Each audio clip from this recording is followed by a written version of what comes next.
She's like, no. Wow. Dude, yeah, I can't believe. We got busy in quite a few places. We got busy. Yeah. We were two horny We little got busy with our hormonal. little 15-year-old now. Wait, I don't want to say that. Neds Declassified might want to get reclassified because the stories we are getting from these former child stars are ruining the innocent memories we all once had. These clips are going viral due to the vulgarity and the major cringe factor. So let's get into it. So we've never spoken about Neds Declassified before on my channel. It's a Nickelodeon show that premiered in the year 2004, but now the former child stars are adults and they've come out with a podcast based off of the show. And there is a moment that went viral recently that I thought we should talk about. Just to give you guys some background, Neds Declassified is a show about some kids in school and their lives together. Ned is played by this actor Devin. We've also got another character named Mose, who is played by Lindsay Shaw. And then finally, I wanted to shout out Daniel Curtis Lee, who plays Cookie, because he's also featured in this podcast. So Devin played Ned and Lindsay played Mose, and these two had a love interest on the show that bled out into real life. They dated as teenagers, and now they're speaking about their romance on their podcast, and it's leaving some fans shocked. I think it's just weird to see that these child actors who were playing a couple on the show were actually doing things behind the scenes, and it's a little bit of a TMI. This report writes that Devin and Lindsay addressed their intimate relationship and ultimately snatched away whatever innocence remained in the show's memory. So I guess these three during an episode were talking about masturbation? Oh my gosh. And then suddenly Lindsay attempted to ask Devin if he remembered the first time that she did something to him. It's just kind of a weird moment for Lindsay to bring up. We're going to go ahead and react to it together, and we will pause as we go. So if you want to go and watch the full clip, you can go and see on their YouTube channel. But this moment is just kind of cringe, and I think that's why it's gone viral. Wait, do you remember the first XYZ What are you going to ask on this podcast? What are you going to ask on this public podcast, Lindsay? Do you remember that? The first what? Which one, Lindsay? The first one, Devin. First what? BJ. I actually do. You really want to talk about this on the pod? I just wanted to say. You can tell he's like not really about this conversation, but he's also not going to back down. I mean, granted, it's nice that they can be like friends and cool still, but it's weird to think that these like teenage actors were doing this while they were playing on the show. Hey, that I felt like a failure from that point because he didn't finish. I know. Yep. No. You didn't. You didn't. After a moment, he just said, thanks, okay. And you got up and you went to the bathroom and you did your thing. No. I don't remember that at all. 100%. No. I was waiting in that room with the blue fucking comforter thing, right? Or was it red? It was on set? It was on your bed at in the Hollywood Hills house. I don't remember this at all. Oh my God. And I just remember being like, that's not how that's supposed to end. Oh. I don't remember that at all, so I can't tell you like why or what was happening. So which one do you remember? The one on the couch? No, I remember the one in the backseat of your car. See, we can't talk about this on the pod. It must be so awkward for Daniel just sitting there listening to them unpack these moments together. Damn, they're numbered? This is great. No, because to me that was the first one. Yeah, this is so fucked up. I can't believe you're bringing this up. Dylan's back there like, yes, this podcast is gold. Fuck, we can't. I'm so torn. Okay, fuck you. All right, so I remember for me the first blowjob was the first one where I fucking came. Right. And you, backseat of your car, we're outside my house in Holly Ridge, just parked there. Right. And you are like, no, it's good, like finish, and then you got scared and you go, oh, sorry, and then I'm just like, oh, my car! Car's coming in your fucking car, dude. Oh, it was her car. Shit, how did we get that out? Don't know, because cum is fucking, First cum of all, will ruin I have anything. zero recollection of You that, see? but and I to can't me, that's see the me first saying, one. Yeah. And like, you were like, no, great. Like, yeah, and then you go like, why would I have then you said go like, that? I had no She idea. went full on Matrix. Dude, literally, she's like, no. Wow. Dude, I can't believe. We got busy in quite a few places. We did. to clarify for the pod, we never had sex, but we got busy. Yeah. We were two horny We little got busy with our hormonal. little 15-year-old now. Wait, I don't want to say that. So obviously there's a lot to unpack there and some dynamics that I don't think fans really knew were there. This person wrote, people are getting too personal on social media. Another person added, they should have kept this classified. Another person tweeted, dude, if the Neds Declassified cast was getting busy offset, the Victorious cast was absolutely going crazy. Now I don't know what the Victorious cast was getting up to, but that's a separate video. On TikTok, this person commented, someone on Twitter said that this is a level of unemployment they've never seen.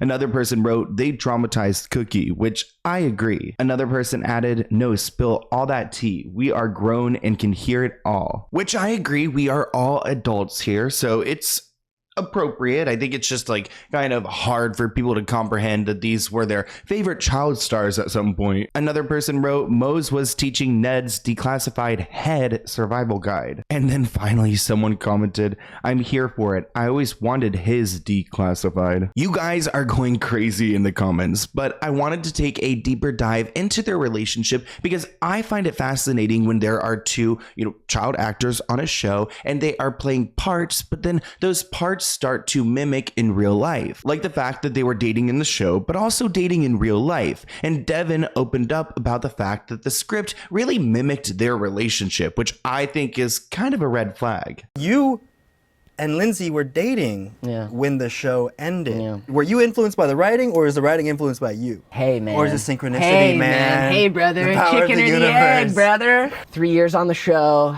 Ned and Mose, the characters, are best friends. And by the end of the show, they're like looking at each other and they start liking each other. And it literally happened. It happened so organically. Did like, it sync up, the writing? Like literally. Like she was my first love, and I think she would say the same. Like it was a really big love. And maybe they had an unproblematic relationship. I mean, good for them. But I was thinking about Dove Cameron and her romance. For example, she dated Ryan McCartan. They were together on a show. And when the series was coming to an end, there were certain executives who played up their relationship and then broke it apart for her next role on another show. So essentially, Dove was on this show with Ryan, and producers supposedly influenced their relationship to get good media. When Dove moved on to another show, they ended their relationship and pushed Dove onto her new co-star. So when I see that Devin and Lindsay were dating while the show was going well, it makes me question whether there were producers pushing them together behind the scenes. Someone was on a TV show a long time ago and ended up falling in love with and dating their romantic co-star who was the lead of the show. While these two people were exploring their love, one or some of the producers from the TV show that they were on when they met and started dating got involved in how or when it was announced that they were dating to boost ratings for the TV show. Some network executives saying it would be more beneficial for them to date their co-star from another project they were starring in for the network because that would boost ratings for that project, and that's the one that the network is most interested in promoting at this time. The highly powerful and influential publicist got involved in almost every aspect of their relationship. Now, I can't say this happened between Devin and Lindsay, but I would have questions for them to see if maybe that's a factor. But you guys know, when I cover a story, I research everyone involved, and I decided to take a look at Lindsay and see what's been going on with her since her time on the show. And she actually got into some controversy when she was accused of mocking some Black TikTok dancers. Lindsay was getting dragged so badly for mocking Black creators on TikTok that she actually quit social media altogether. After posting her funny TikTok making fun of these people, she did address the situation and get really a lot of backlash that pushed her off of social media for some time, I guess up until this podcast came out. I think this podcast series might be the biggest project that she's been involved with since this scandal, but here's her initial clip. Hey, are we okay? What the fuck is this?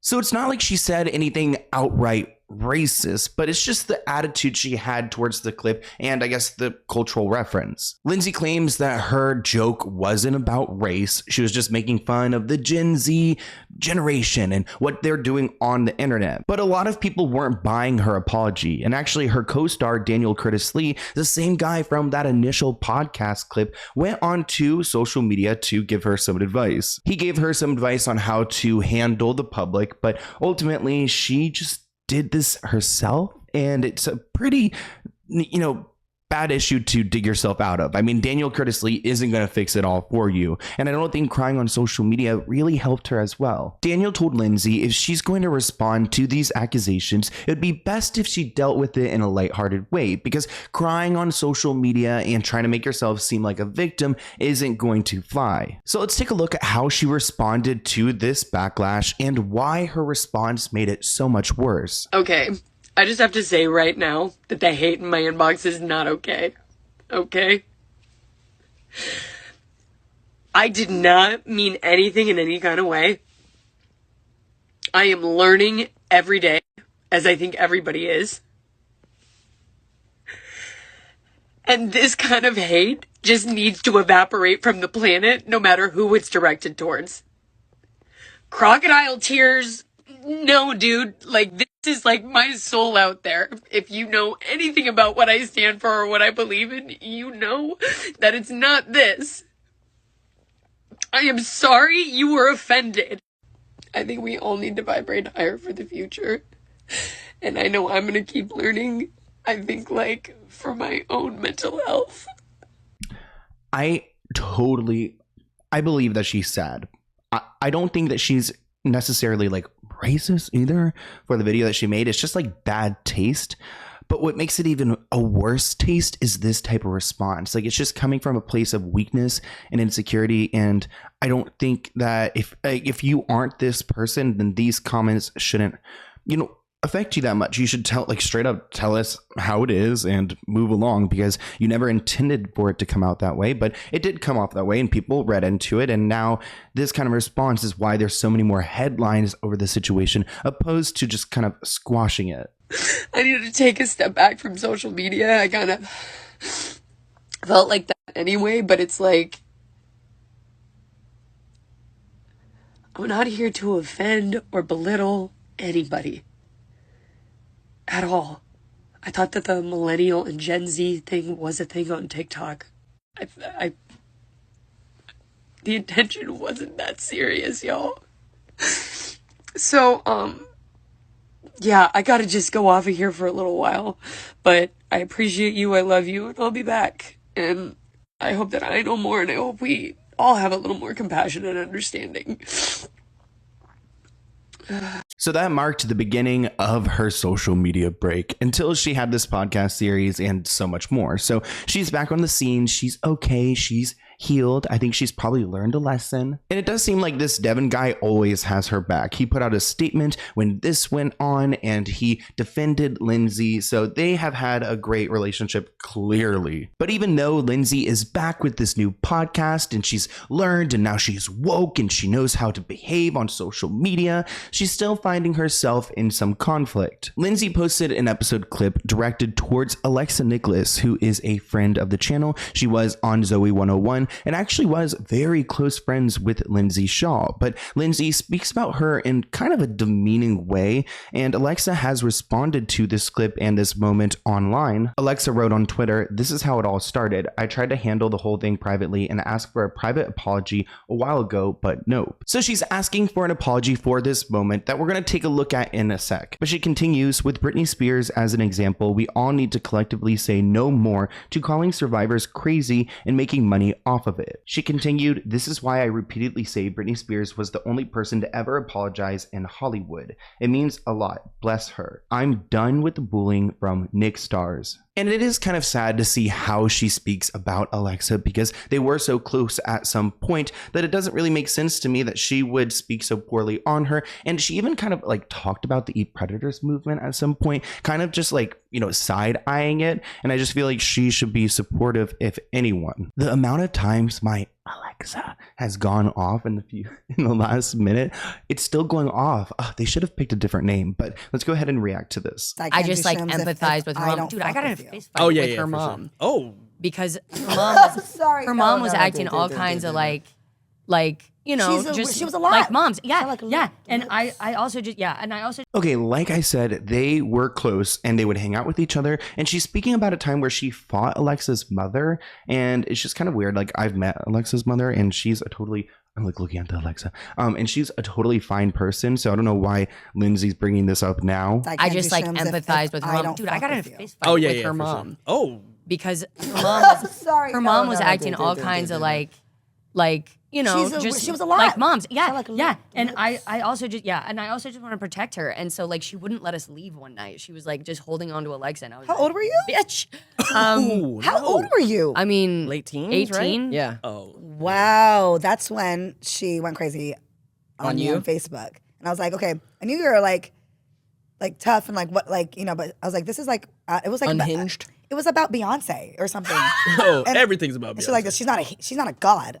It's my post. I'm just saying, like, I like her. I'm like, Oh my it was God, that's just- so something she would say. It was so random. I was like, I'm sorry. You're right. She's a goddess. Yes, but it's just like random. I don't know, but She can Her take mom things was a lot. very seriously. And I don't know. She protected me and made me feel safe. Got it. In a way that like I did not feel at that time. Like she Yeah, was like 'cause my she was first fierce, Alyssa. so she was, like, looking my- out for you. Literally my Yeah. first. At least she's validating the fact that Alexa is a very kind person and very caring. I mean, that's true. You cannot deny it. But I don't think Alexa was really happy to see her talking about this situation online. And I know that, you know, she's been struggling with other people like Chrissy Romano. And it's just really sad how people are just disposable to others, and I just would not ever want to operate in that way. But I want to hear what you guys think in the comments below. I'll see you in a new video soon. Email me if you have any video ideas. Like, give me some ideas. I'm interested. I've got a lot I want to talk about, so I'll see you guys soon. Bye guys.